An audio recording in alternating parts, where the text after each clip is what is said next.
The iPhone 14 Pros will have the biggest camera upgrade in years, and in this video, I'm going to go through each upgrade individually, explain what it is, and how you will benefit from it. Now, I should mention that this video is all about the Pro models, not the regulars, and that's because I've already discussed the 14 and 14 Max camera upgrades in a previous video. Now let's talk about the Pro models specifically, because that's where the big changes are. So the biggest upgrade this year is that brand new 48 megapixel sensor as the main module. And this is a huge upgrade. Apple has been using 12 megapixel sensors since the iPhone 6s from 2015, so for the past 7 years, and now this is finally getting bumped to a brand new 48 megapixel sensor. So that's awesome, but this isn't really anything new. You see, there are loads of Android smartphones, mid-rangers mostly, that do have 48 megapixel, 50 megapixel, or 64 megapixel sensors. And then if we take a look at the higher end Android phones from Samsung and Xiaomi, those actually use 108 megapixel sensors, so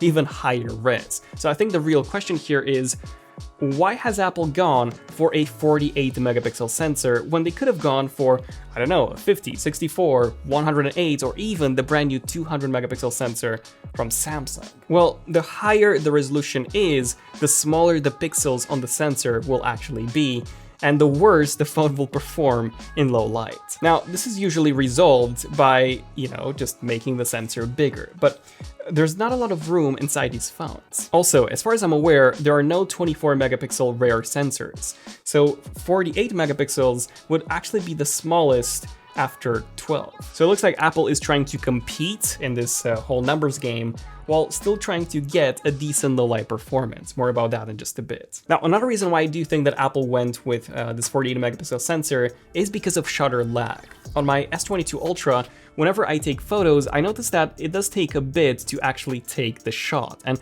if there's a subject that's moving even slightly, the photo will end up being blurry. In fact, I do have quite a lot of examples where the 108 megapixel sensor on the S22 Ultra was blurrier than the 12 megapixel sensor on the iPhone 13 Pro. Of course, since the sensor on the new iPhone 14 Pro will be smaller, 48 megapixels in size, there's not as much data to process as compared to a 108, so the iPhone will be able to take that photo much faster. I should also mention that this isn't going to be just any off-the-shelf 48 megapixel sensor. This will be a custom Sony sensor, according to all the recent reports, that is going to be 1/1.3 inches in size compared to the 1/1.65 that the iPhone 13 Pro had. What this means is that the sensor area will be 57% larger than compared to the iPhone 13 Pro. That is a massive improvement. Of course, this larger sensor area is needed to combat the smaller pixels. And the pixels are definitely smaller. So according to Ming Chi Kuo, they are now going to be 1.25 microns down from 2 on the iPhone 13 Pro. That's a huge downgrade. Now, of course, there is this new mode called binning mode, which I'm gonna go into a bit more detail in just a bit. And thanks to that, we would have 2.5 microns, which is actually a bump from the iPhone 13 Pro. And thanks to this binning mode, the pixel size would actually be close to a point-and-shoot camera. Focus pixels are said to be present too on this new Sony sensor.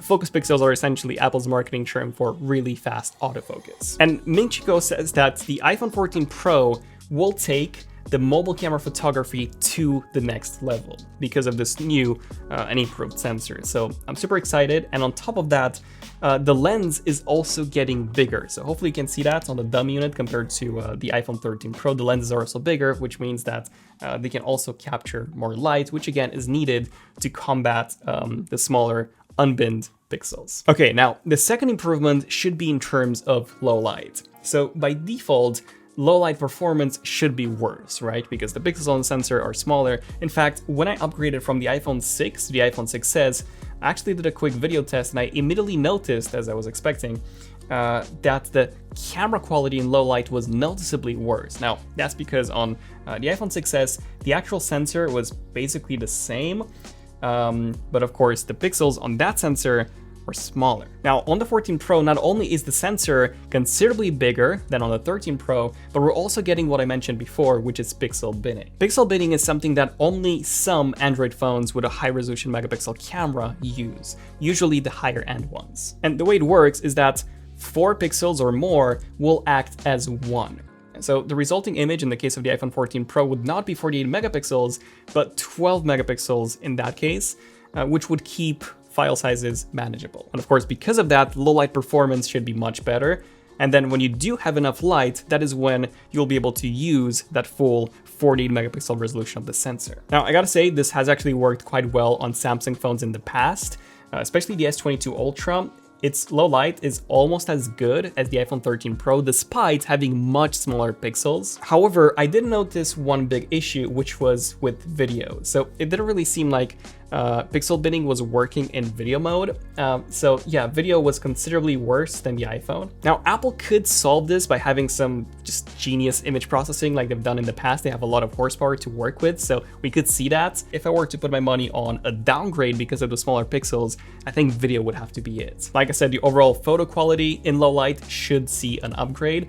12 megapixel native is better than 12 megapixel binned, but keep in mind that the sensor is also getting bigger, so we should see some improvements here. The third upgrade is a pretty interesting one, and that is 8K video. 8K video requires at least a 33 megapixel sensor, and since this will be 48, that would allow for 8K video recording, which has been reported as an upcoming feature for the iPhone 14 Pros. But just like the 48 megapixel sensor, 8K isn't anything new. We do have this already on Samsung phones, OnePlus phones, Xiaomi phones, a ton. But the quality is pretty bad. Most of these only feature 8K in up to 24 frames per second. We do have 30 on the OnePlus 10 Pro, but the image processing on pretty much all of these is pretty poor. I would say almost non-existent. The shadows are quite crushed, and the detail is quite poor for what is supposed to be an 8K video with a fairly low bitrate. So personally, I was never a fan. Now, I'm pretty sure that Apple will be able to do something way better than the competition here. They're, the best ones with video at the moment, and especially with that upcoming Apple A16 Pro chip, I think that would do some miracles in terms of 8K video. I do think that the iPhone will have the best 8K video on a phone on the market.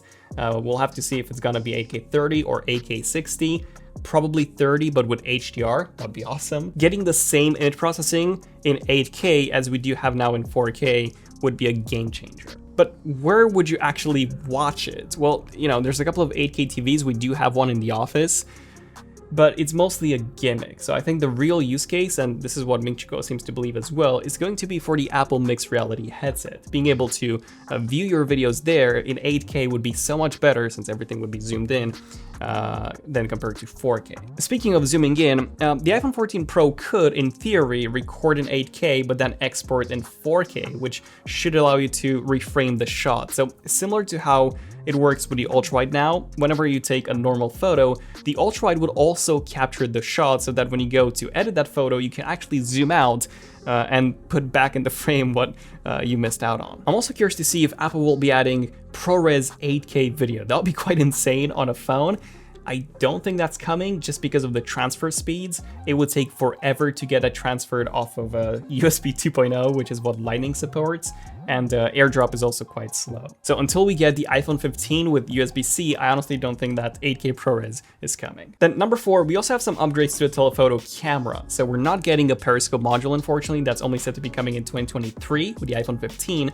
But we are getting a 7-element lens up from 6, according to Ming Chi Kuo. So this should provide us with more image clarity over the module on the 13 Pro. The zoom is staying the same at 3x, but I do think that we could see some sort of hybrid zoom. The main module is 48 megapixels, which means that you could technically get a 4x digital zoom without any quality loss on a 12 megapixel image. So if you combine that with the 3x optical zoom module, and maybe some AI, you could maybe get a decent 5x hybrid zoom or 4.5 or something.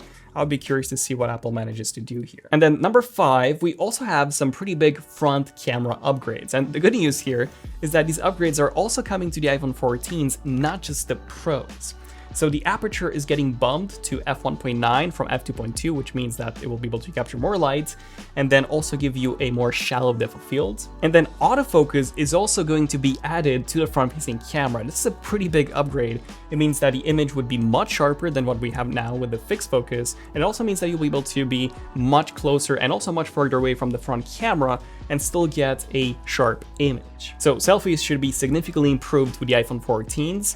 And apparently this front-facing camera will cost Apple 3 times more than what it costs on the iPhone 13 Pros. Overall, we're getting some massive camera upgrades on the iPhone 14 Pros. 4 times more resolution, so sharper photos, 8K video, potentially better low light for photos, better zoom, much better front-facing camera, and I'm really excited for all of that. We'll definitely be doing a camera comparison when we have it, which will be very soon, actually, in about 2 weeks or so.